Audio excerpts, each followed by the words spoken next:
आज आहे अक्षय तृतीया आणि अक्षय तृतीयेला आपल्याकडे काय बेत असतो? मस्त अशी पुरणपोळी आणि त्याचसोबत आमरस. सकाळी तर मस्त असं वातावरण झालं होतं. आता म्हटलं पटकन स्वयंपाकाला लागूया.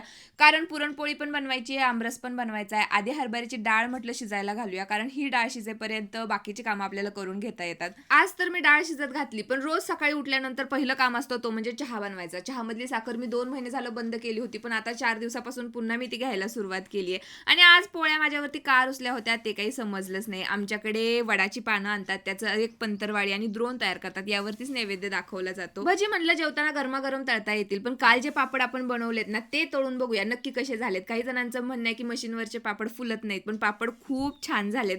स्वयंपाक तर सगळा माझा बनवून झाला होता. आता म्हटलं आमरस पण बनवून घेऊया. आणि आमरस पोळी खायला कोणाला आवडते मला सांगा बरं. आता इथे मी आमरस बनवायला घेतलाय, पण कसा बनवला तुम्हाला दाखवत नाही, कारण ते बघून काही जणांना आमरस खायची इच्छाच होत नाही. आता म्हटलं देवाला नैवेद्य पण दाखवून घेऊया. कसा नैवेद्य दाखवायचा हे सासूबाईंनी मला सांगितलं होतं, कारण माझ्या मम्मीच्या घरी अशा पद्धतीने हा कळस तयार करत नाही.